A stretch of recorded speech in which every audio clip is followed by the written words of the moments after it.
Os seus presidentes dos Estados Unidos que confiavam no Putin. Tudo bem com vocês? Pois é, o Trump disse que ia acabar a guerra da Ucrânia em 24 horas. Já tem 4 meses aí, até agora nada, né? Essa semana o Trump ligou pro Putin e ele não curtiu muito a conversa que rolou, não.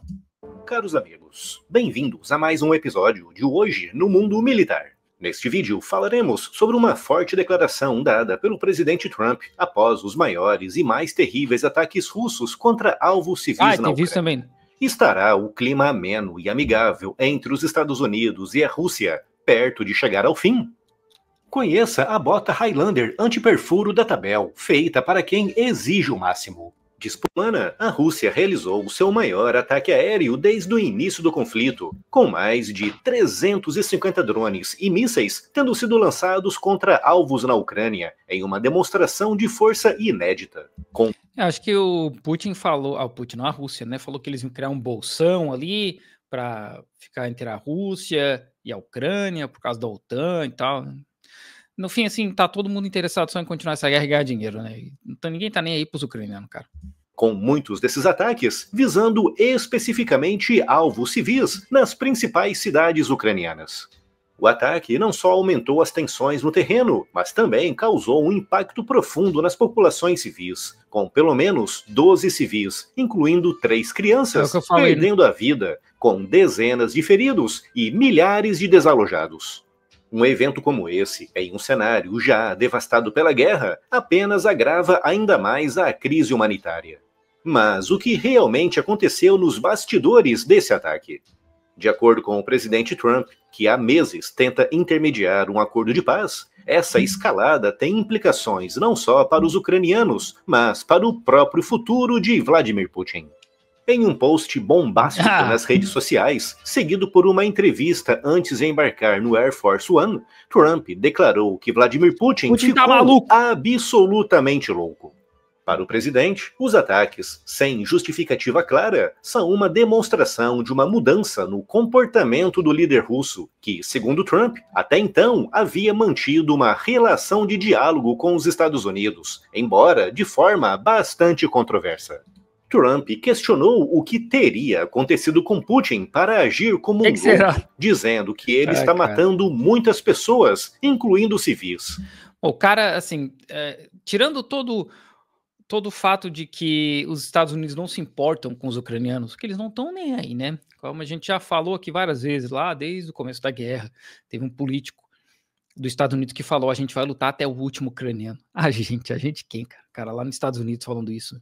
Eles não estão nem aí, cara. Assim como eles não estão nem aí para os palestinos, para os sírios, eles não estão nem aí. O negócio dos Estados Unidos é continuar vendendo arma para ganhar dinheiro. Então, as empresas dos Estados Unidos não têm interesse que essa guerra acabe. Assim como várias empresas de armamento da Europa também não têm. E até porque eles estão criando esse clima de guerra cada vez maior na Europa, né? Então, eles precisam desse consentimento da galera. Assim, o Putin não está fazendo nada muito diferente do que ele sempre fez, sabe? Não tem nada de novo aí. Só é estranho e é interessante o Trump com essa história de não, porque o Putin mudou e tal. Não. Uma crítica direta rara, feita por Trump, à forma como Putin tem conduzido a sua ofensiva contra cidades ucranianas. Mas a crítica de Trump não se limitou a Putin, com o presidente ucraniano Volodymyr Zelensky sendo também visado. O Zelensky ele apanha de tudo quanto é jeito mesmo.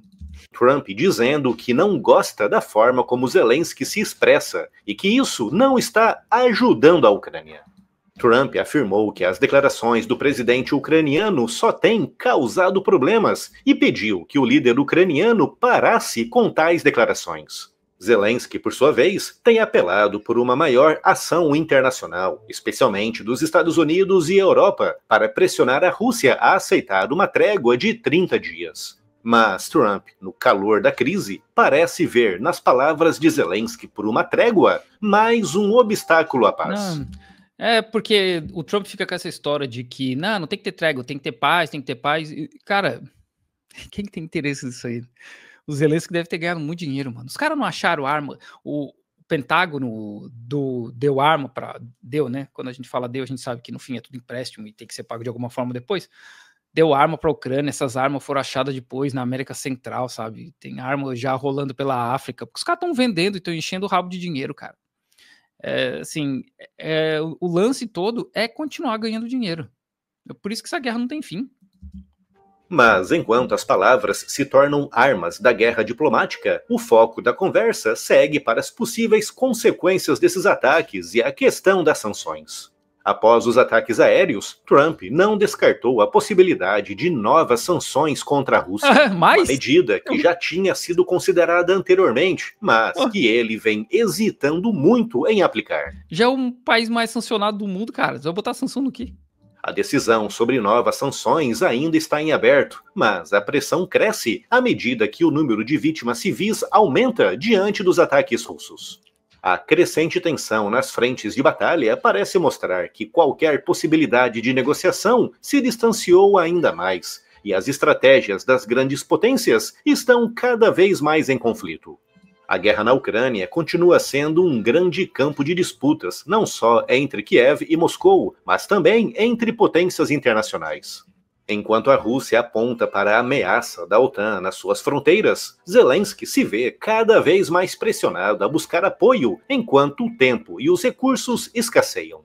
Mas, além das críticas à ação imediata de Putin, Trump fez uma declaração com implicações profundas sobre os objetivos de guerra da Rússia, dizendo que se Putin tentar anexar toda a Ucrânia, ele estará condenando a Rússia à sua própria destruição. Essa frase carrega um peso importante, não apenas no contexto da guerra atual, mas também no que se refere à estabilidade a longo prazo da Rússia. Não, sério, os Estados Unidos vão fazer o quê? Os Estados Unidos não vencem uma guerra, sei lá, desde a Segunda Guerra Mundial, não sei. Eles perderam guerras para países minúsculos. Tipo, Vietnã, tiveram que correr da Coreia, e aí agora estão correndo dos Houthis, tiveram que correr do Afeganistão, e o Iraque até hoje nunca deu em nada, sabe? E aí, Estados Unidos vence guerra contra quem? Os caras vão querer se enfiar na guerra contra a Rússia. Não faz sentido, não faz sentido. E assim, guerra nuclear não tem vitorioso nisso aí, né, cara? Sair largando bomba nuclear, vai todo mundo morrer. E aí a gente vem para aquela situação onde tem dois velho, né, dois idosos, decidindo o futuro de dezenas de milhões de pessoas, cara. Por conta de dinheiro, por conta de ego, porque, não, é uma ameaça, sabe? Pelo amor de Deus, cara. Historicamente, a Rússia tem enfrentado grandes desafios ao tentar expandir as suas fronteiras.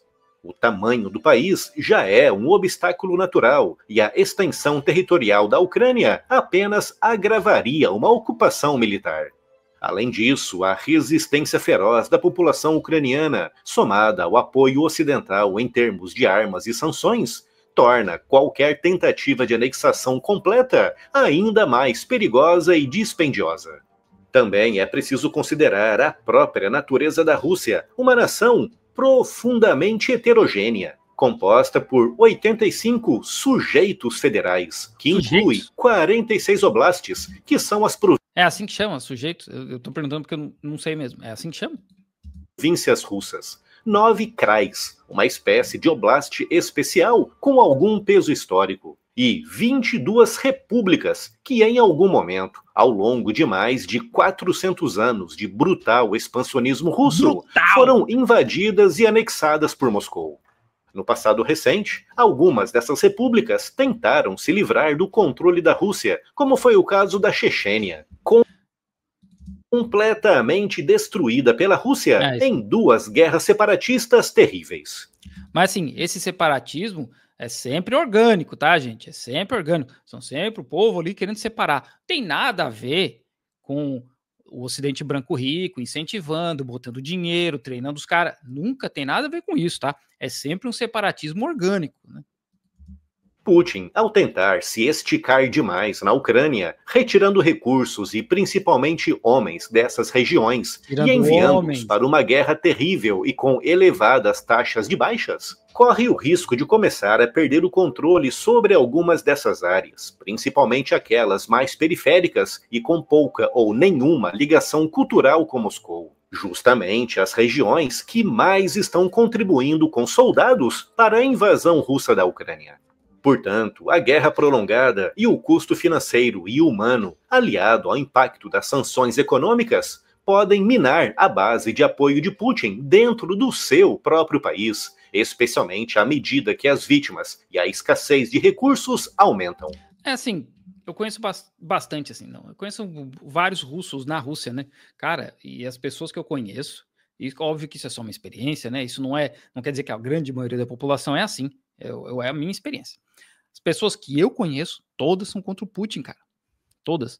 Por conta da guerra, porque a economia tá ruim, porque o país só piorou depois dessa guerra.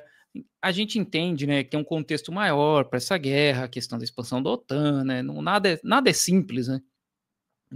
Porque o cara só quis invadir a Ucrânia, como o Ocidente branco pinta, né? O cara só queria invadir para aumentar. Não, né? A gente sabe que tem todo um processo. Teve acho que foi uma matéria do New York Times semana passada, semana retrasada, falando justamente disso. Como a expansão da OTAN causou essa reação da Rússia. Então, até no New York Times, nos Estados Unidos, os caras já têm esse sentimento, né? E o próprio último embaixador dos Estados Unidos na União Soviética, o cara falou isso, lá nos anos 90. Se a OTAN expandir, vai ter uma guerra no futuro. E aqui tá a gente, né? Só que o problema é que é propaganda de tudo quanto é lado e quem sofre é o povo, sabe? É o povo russo, é o povo ucraniano. E não é esses caras, né? Esses caras continuam viajando bem, comendo bem. A vida deles não muda. Muda a vida de quem? Do povo que se ferra, né, cara? É sempre a gente que se ferra nessa história.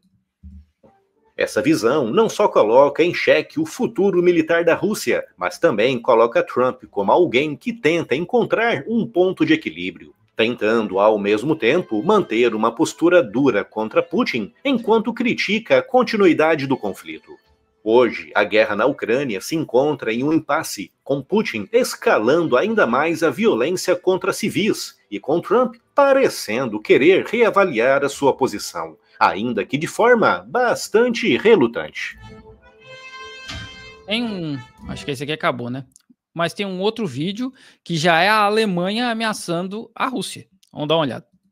E aqui a gente vai ver o vídeo da Alemanha falando que é inevitável uma nova guerra com a Rússia. Bem-vindos a mais um episódio de Hoje no Mundo Militar. Neste vídeo falaremos sobre uma declaração recente do Ministério Alemão da Defesa, que reconheceu... Eu nunca sei se é Ministério de Defesa Alemão ou Ministério Alemão da Defesa, não sei como é que fica a tradução, né? Ministério Alemão da Defesa soa estranho, né? Que se as eu não tô dizendo que ele tá errado, é só porque para mim soa estranho. Continuarem crescendo, uma nova guerra contra a Rússia será inevitável no futuro. Das guerras travadas entre a Alemanha e Rússia, principalmente durante o século XX. A Primeira Guerra Mundial, entre 1914 e 1918, foi um marco, não apenas pelo seu gigantesco custo humano e econômico, mas também pelas consequências devastadoras que ela trouxe para o Império Russo. Em março de 1918, a Rússia assinou o Tratado de Brest-Litovsk com a Alemanha e o Império Austro-Húngaro, reconhecendo a sua derrota e perdendo milhões de quilômetros quadrados de territórios, como os estados bálticos, a Bielorrússia, a Polônia e a Ucrânia. Com tudo isso marcando o fim definitivo do Império da Rússia e o nascimento da União Soviética. Antes, né? Porque a Revolução é em 17, a guerra acaba em 19. Eu não sei quando é que os Romanov são assassinados. Eu não me lembro. Mas ali foi todo mundo saco. Tanto é correto afirmar que a Alemanha, apesar de derrotada na Primeira Guerra Mundial, saiu vencedora na frente oriental contra a Rússia. Essa transformação teve profundas implicações no futuro das relações internacionais, e a Segunda Guerra Mundial, que eclodiu em 1939, seria o palco de um novo embate entre essas duas nações, agora representadas por Adolf Hitler e Joseph Stalin. No entanto, no início do conflito, surpreendentemente, a Alemanha nazista de Hitler e a União Soviética de Stalin eram profundos aliados. Com a assinatura do Pacto de Não Agressão Molotov-Ribbentrop em agosto de 1939, ambos dividiram entre si toda a Europa Oriental. É interessante isso aí, né? Porque realmente teve esse acordo entre a União Soviética e a Alemanha nazista em 1939, o Pacto de Não Agressão, assim como a Alemanha nazista assinou o Pacto de Não Agressão com a França, com a Inglaterra, com vários outros países do oeste europeu. né? O Ocidente branco, né? Mas aí tudo certo, aí tudo bem, aí não tem problema. É interessante que negativo mesmo é só o pacto do Stalin com a Alemanha nazista. Agora, os outros fazem. Não, aí. O fato do Churchill ser fã do Mussolini e todo mundo saber que naquela região ali de França, Alemanha, até dentro do próprio Estados Unidos, existia um sentimento pró-nazismo, tinha marcha nazista nos Estados Unidos, né? Existia um sentimento pró-fascismo, porque o Churchill era um fascista, e os caras enxergavam que, bom, a gente deixa o Hitler crescer porque ele vai pro outro lado, né? Ele não vai atacar a gente, ele vai atacar a União Soviética. Então, assim, isso aí tudo bem. Isso aí tudo bem. Agora, a União Soviética fazer um tratado com os caras, até para dar tempo deles recuarem, e recuar, no caso, recuar uma porrada de fábrica, levar para o interior do país, a indústria e tal. Não, aí tá errado. Aí tá errado. Assim, claro que eles dividiam a Polônia, tá errado também. Com Stalin fornecendo a Hitler milhões de toneladas de insumos e matérias-primas que foram cruciais para a guerra travada contra franceses e britânicos. Mas em 1941, o pacto se desfez com a invasão alemã da União Soviética, conhecida como a Operação Barbarossa, que culminaria com a destruição de países inteiros, a morte de dezenas de milhões de pessoas e a derrota completa da Alemanha, o fim do Terceiro Reich e o rearranjo das potências mundiais na Guerra Fria. Isso aí, é isso aí. Quem derrota a Alemanha nazista são os soviéticos. A gente, muito influenciado principalmente por Hollywood, por Resgate do Soldado Ryan, que a gente vê os Estados Unidos invadindo o Dia D, que é a maior operação anfíbia da história da humanidade, realmente foi uma parada muito grande, mas quem lutou com os principais exércitos da Alemanha foi a União Soviética. O grosso, assim, os caras mais fortes, as melhores divisões, o pessoal mais novo, mais bem treinado, morreu tudo na mão do soviético, mano. Com a Europa e o restante do mundo se dividindo entre o bloco comunista, liderado pela Rússia, e o bloco capitalista, liderado pelos Estados Unidos e a OTAN. Hoje, 8 décadas depois...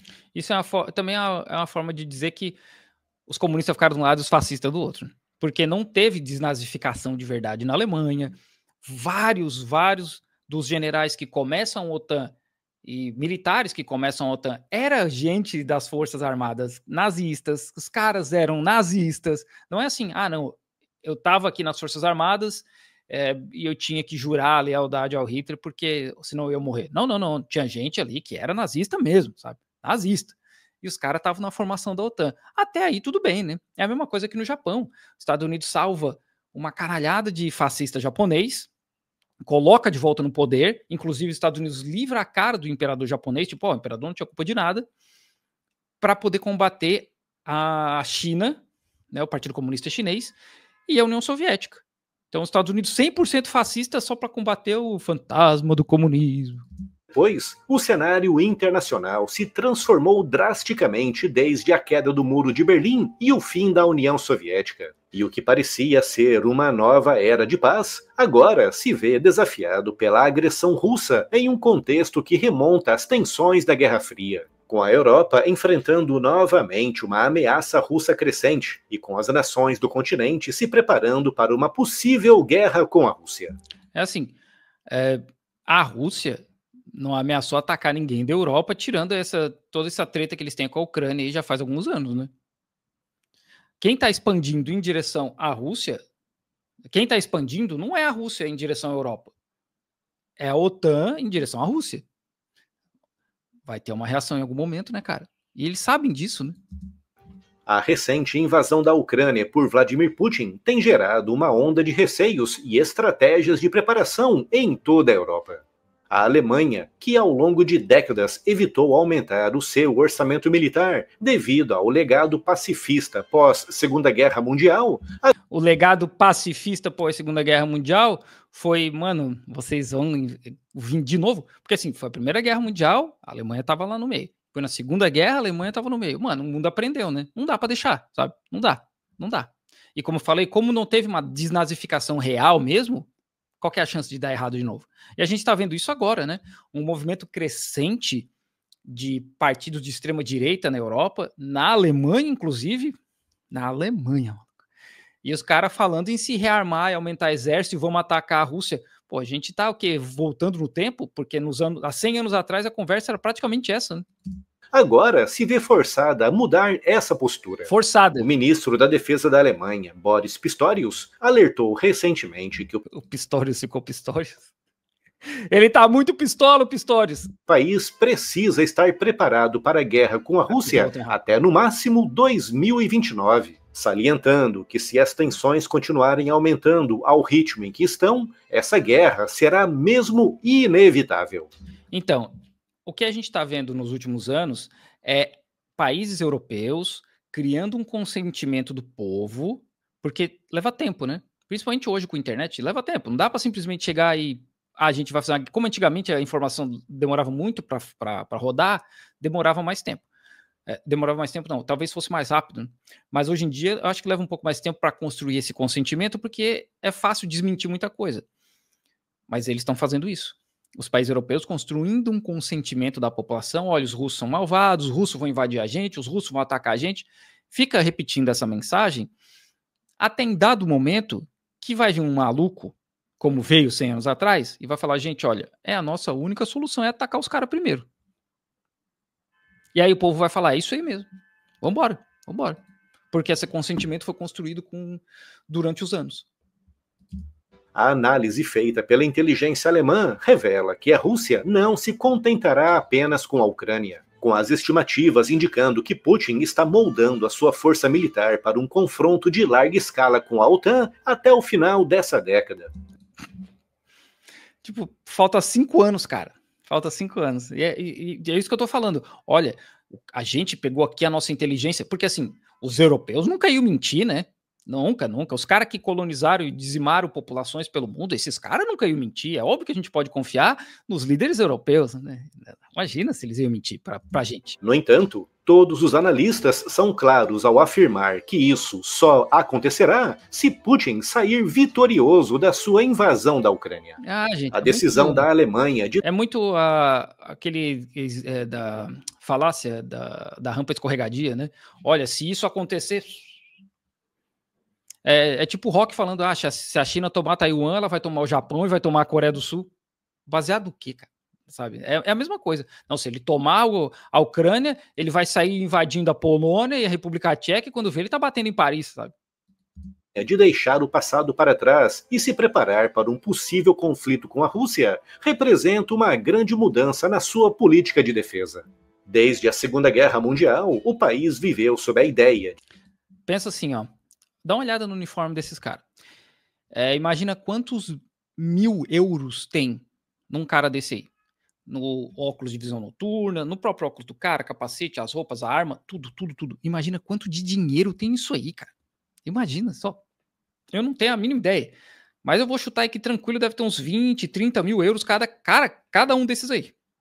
Imagina a quantidade de dinheiro que essas empresas estão fazendo. De que a melhor maneira de evitar novos conflitos era pela desmilitarização e pela integração pacífica com os vizinhos. Né? Contudo, a invasão da Ucrânia e as ameaças de Putin a países da OTAN mudaram radicalmente essa realidade. O que tem levado o governo alemão a se comprometer a investir massivamente na modernização e ampliação. Assim, qual que é a ameaça do Putin ao país da OTAN? Porque quando acaba a União Soviética, os países da OTAN era uma coisa. Hoje, os caras estão se expandindo. Então, qualquer coisa é país da OTAN agora, né? Os caras não queriam criar uma OTAN aqui no Pacífico? Das Forças Armadas da Alemanha, destinando um orçamento histórico de 100 bilhões de euros para esse fim em 2022 e um reforço agora em 2025 de outros 200 bilhões. A crescente conscientização de que a Rússia não hesitará em expandir a sua agressão para outros países europeus, caso saia vitoriosa da Ucrânia. Tem prova disso? Não tem, né? Não tem. Ninguém tem até hoje. Por exemplo, a Rússia não tomou a Ucrânia inteira. Primeiro, eu acho que teria que tomar a Ucrânia inteira para poder sair invadindo outros países ao redor. Né? Que é o presente momento, não, né? Até agora nada. Eles podiam ter tomado já, inclusive. Gerou. Assim, não tô dizendo que eu gostaria disso, né? Mas digo, eles têm poder suficiente para ter tomado a Ucrânia inteira. E não fizeram.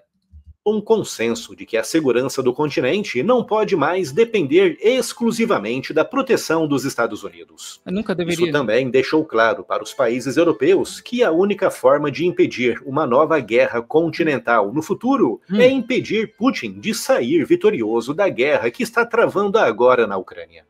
Como o chanceler Merz deixou claro em diversas entrevistas recentes, é na Ucrânia onde a Europa está travando o ímpeto expansionista de Putin. Ah, tá. Se esse ímpeto não for por travado ali, é consenso de que o próximo passo de Putin será avançar sobre o leste europeu. Com o governo de Donald Trump. Vamos ser sinceros, avançar onde, cara?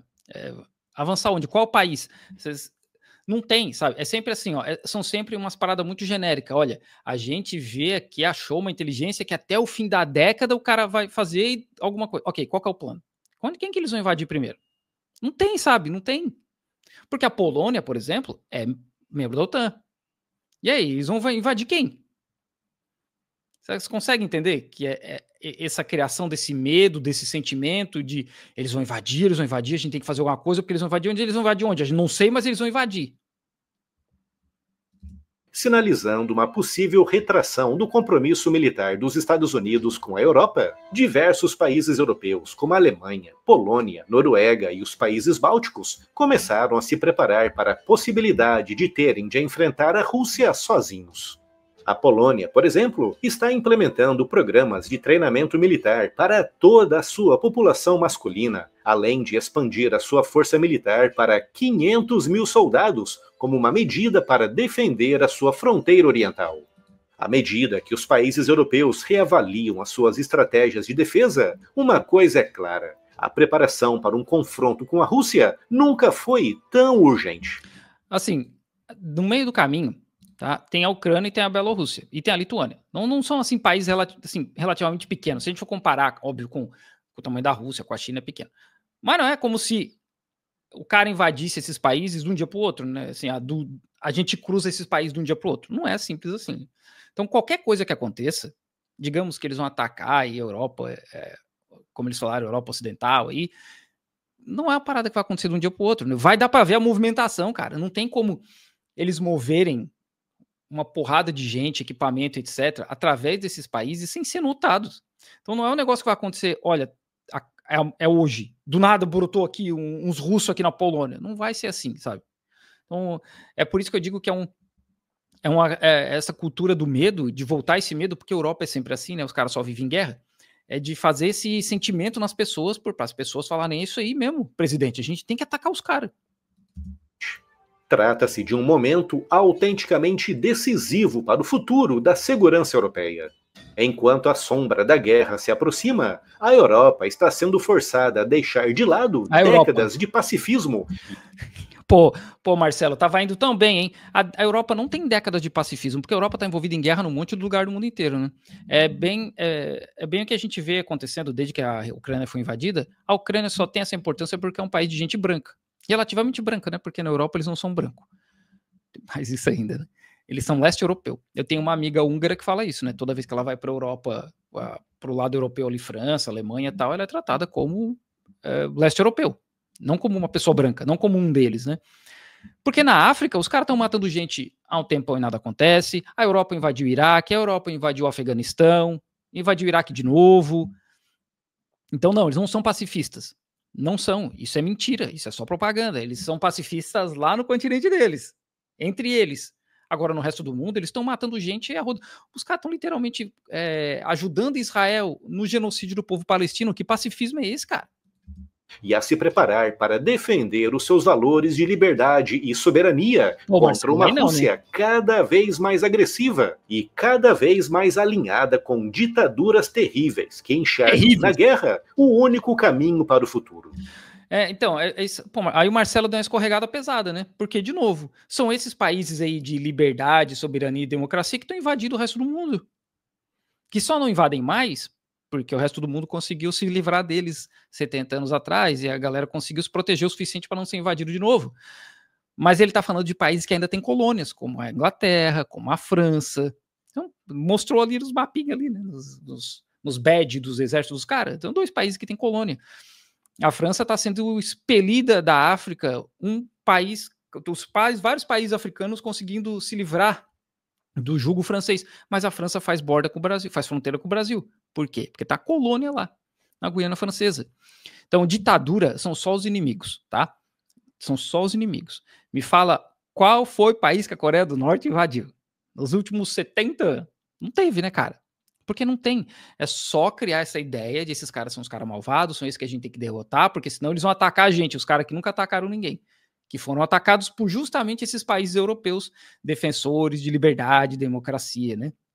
Nem no país deles tem isso, porque eles estão querendo aprovar agora, lá na França, que meninas menores de 15 anos não podem usar burca. Ai, não, porque é um absurdo. Com 15 anos ela não tem discernimento para saber se aquilo ali é ok ou não. Mas ser batizado quando você nasce, tá tudo certo, né? Ir para a igreja, fazer crisma, fazer catequese e a primeira comunhão com 10 anos, não tem problema na França. Agora, uma criança usar burca tem, né? Porque o nome disso é só islamofobia mesmo. Então, eles têm um histórico de matar gente pelo mundo inteiro, eles não são pacifistas, nunca foram, e estão criando um sentimento para atacar outros países aí, de graça, né? E matar mais gente, porque é isso que eles sabem fazer.